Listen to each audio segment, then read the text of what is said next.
My name is Kyle Phillips, and this is my 1956 Chevy Bel-Air hardtop, named Iris.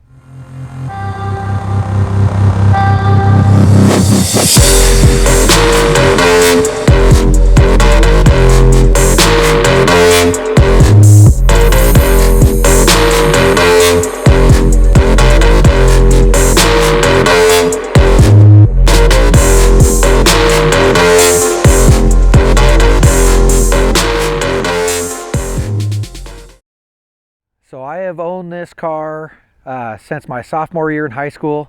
My dad gave it to me as a project, and it was a total basket case. This thing the body was sitting on blocks on top of the frame, and the tires were flat, and it was a total restoration. So my sophomore year, that was my project for actually the next year and a half. I took this thing down to the frame, cleaned it all up, did the patch panels, stripped it all down, everything with the help of my dad. We got it done and put back together just in time to go to my senior prom, and you know, it's been a revolving door since then with the car. So initially putting this car together back in high school, it was you know, intended to be a show car at some point. It was something I grew up doing with my dad, and used to go to shows, and that's what I wanted. I wanted a car that I could do the same thing with and go have fun and compete and do that lifestyle with it. And it did that for a lot of years, and then it went through several stages. It went to kind of a gasser look in the beginning. It had fender well headers and side pipes, and front end was high, and kind of some balloon tires in the back, and then it transitioned. I wanted it low and to get rid of the headers and the side pipes, so we slammed her on the ground and changed the exhaust and did a bit of a pro street look there for a lot of years, and which treated me really well. I got a lot of attention with the car that way, and then went for one autocross ride with my brother, and it was all downhill from there. And it's progressed drastically the last few years, and I've never enjoyed the car more until, you know, since now. So it's been a lot of fun, a lot of pages, a lot of chapters in that story of this car and the life of it, and they're all great, and all have been fun, all have been good. So the reasoning for the build was, in the beginning, it was a car that I've already had. It was a way to save money without starting a whole new project, and it was a reason to use the car again. At the time, it wasn't getting used a whole lot, didn't come out of the garage very often, and this gave me a good excuse to put money in a good place in my mind and consolidate projects without expanding. And you don't see these cars out here, so it was another reason to use something unconventional to also draw attention and maybe hurt some feelings and prove some people wrong that these aren't just a show car or something that you can turn into a gasser and go in a straight line. My brother decided that he wanted to build a truck to do autocross with, and I thought at the time it was actually going to kind of silly and didn't have a whole lot of interest in doing it until he had his truck done and went to his first event, threw me in the passenger seat, and that 40 seconds was all it took. I came home and started buying parts, and here we are 4 years later, and a long road. So getting the car, obviously there was no drivetrain, there was nothing to this. So in the beginning, we started out with a big block 396, and then as that motor deteriorated, we went into a 454 big block, and as we progressed into the racing aspect that you see with the car today, we dropped in a junkyard 6-liter all aluminum, put a Texas Speed Stage 2 torquer cam in it, springs, lifters, push rods, and had it dynoed, and it was 430 rear wheel horsepower with about 410 torque. So power steering starts with the rack supplied by Sweet Manufacturing. It's a 7-to-1 ratio. Also running their Sweet Manufacturing power steering pump that is capable of spinning up to the RPMs that these engines will run without overheating or failing. and running AN lines with color fitting AN fittings. So the exhaust is starts with inch and 7/8 Speedtech mid-length header, and then it goes into a full stainless 3-inch exhaust, dual all the way out the back with an H-pipe, running Speedtech mufflers, and had to put in some vibrant resonators, cut down some decibels, and it dumps right behind the rear bumper. So yeah, car didn't come with any transmission. So at the beginning, we were running an NV3500 5-speed manual. Worked great for a lot of years until the LS went in. It did not like to be shifted at 6500. You really had to force it. Actually broke a shift knob off at LS Fest the first year. So after that season, we upgraded to a T56 Magnum transmission, and it's 6-speed. It's awesome. Love it.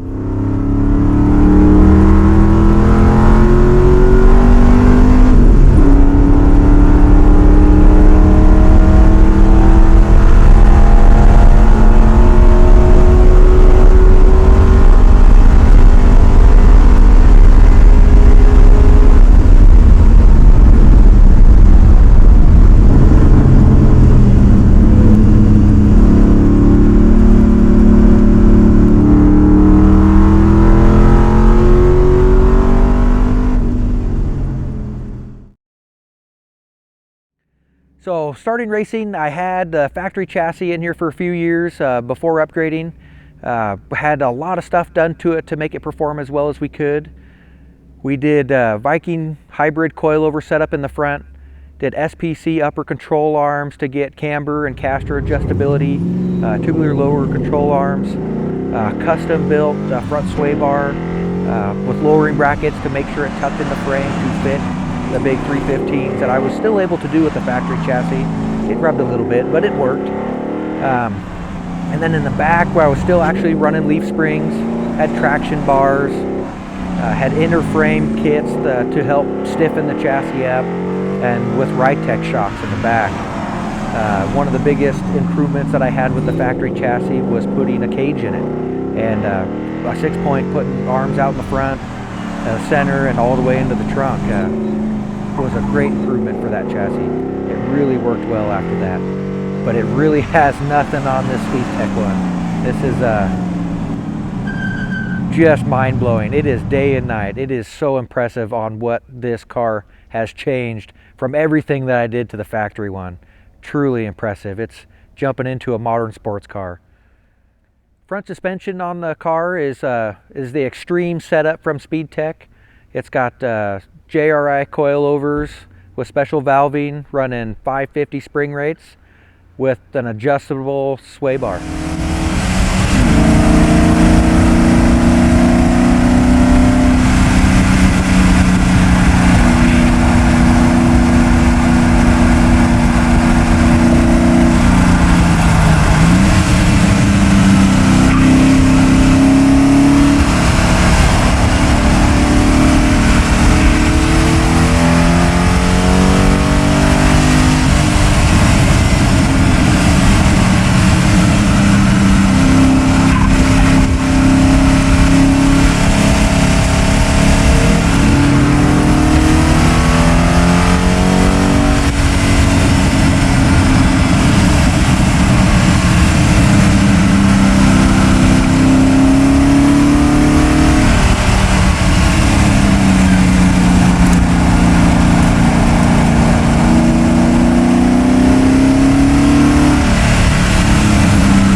So the rear suspension on the car is also part of Speedtech's Extreme chassis. I purchased the IRS unit, so it is a IRS cantilever setup.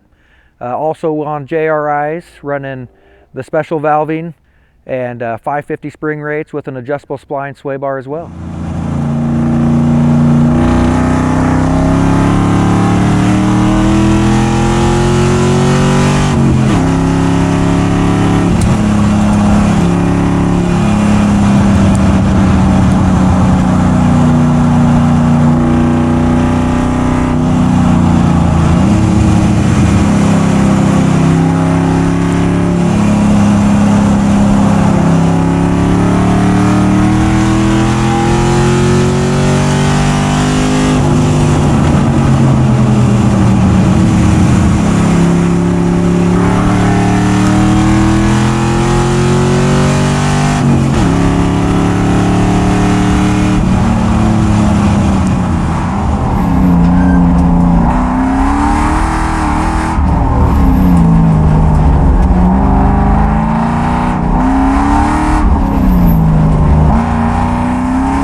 brakes on the car, we are running a Bel-Air setup.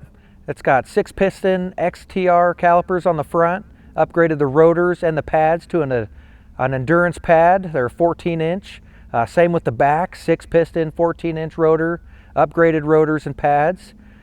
Brake, pedal assembly with a balance bar from Willwood, dual master cylinder along with the clutch as well. Wheels and tires, I am running a Forge Line GA3 wheel. I got a polished outer lip with a forged charcoal center, and we are 11.5 wide on the front on 18s and a 12 wide on the back. The front spacing is a 7.6 back spacing with the rear at a 5.4. So the body on this car and the paint what it originally came with was like a cream and a maroon. It had 8 layers of paint underneath of it, and it was miserable to get off. It had a lot of stuff done to it that needed done to it after the paint finally came off. It was dinged and dented front and back. The dash had dings, the roof had dings. I don't know what kind of life this car had before I got it, but it was rough. So getting it all cleaned up and getting it done and trying to figure out what color I wanted to paint it back in high school, I wasn't sure. So at the time, we just shot it primer black, added a little bit of clear, and it's kind of stuck. And I haven't figured out what I want to do with it yet.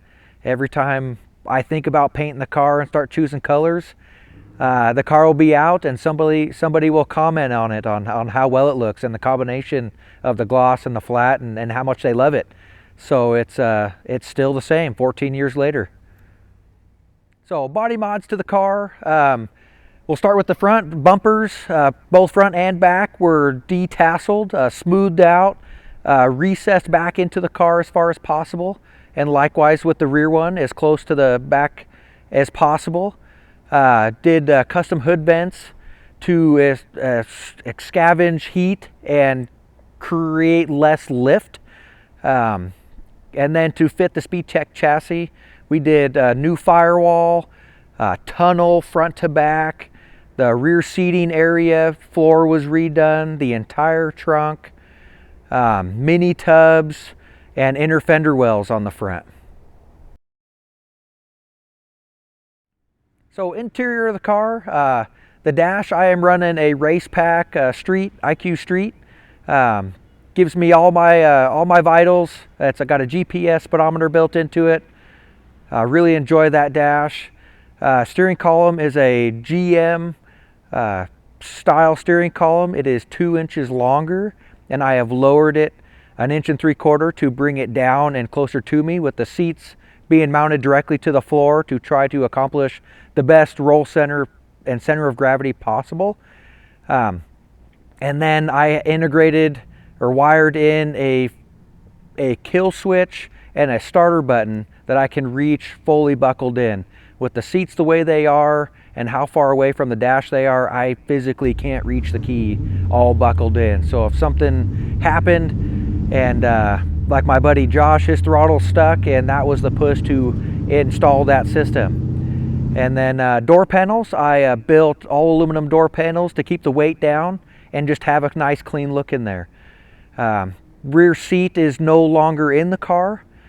With the Speedtech chassis, tunnel modifications needed to be done. With those modifications, I couldn't bolt the factory seat back in without also modifying the structure of the seat.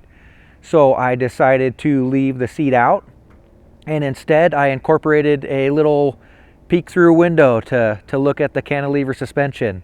It's a little eye candy for people walking by.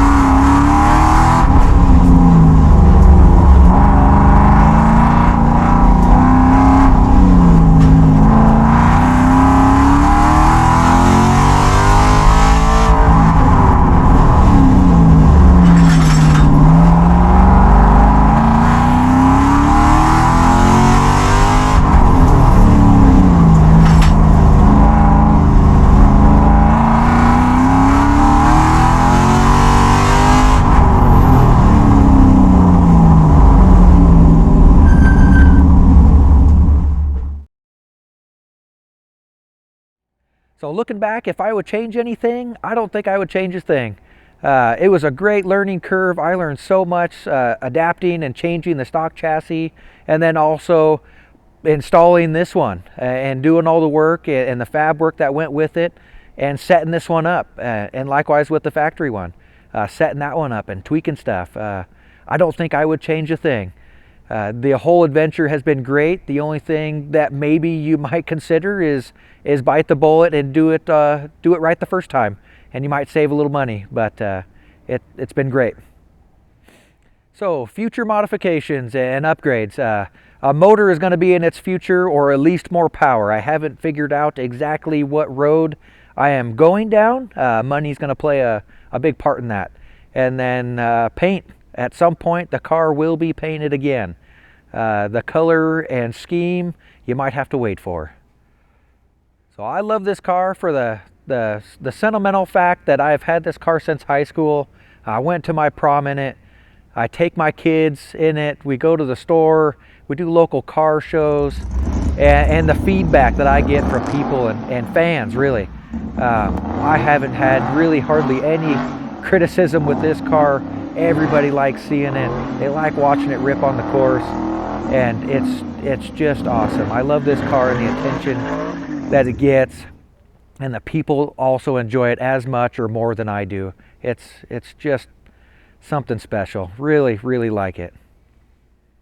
I would like to give a huge thanks to my sponsors, Speedtech Performance, Forge Line Wheels, Bear Brakes, Tony's Garage, Back Home Family Business, and Les Schwab Tire Center. Thank you guys. Thank everybody so much for making this dream happen.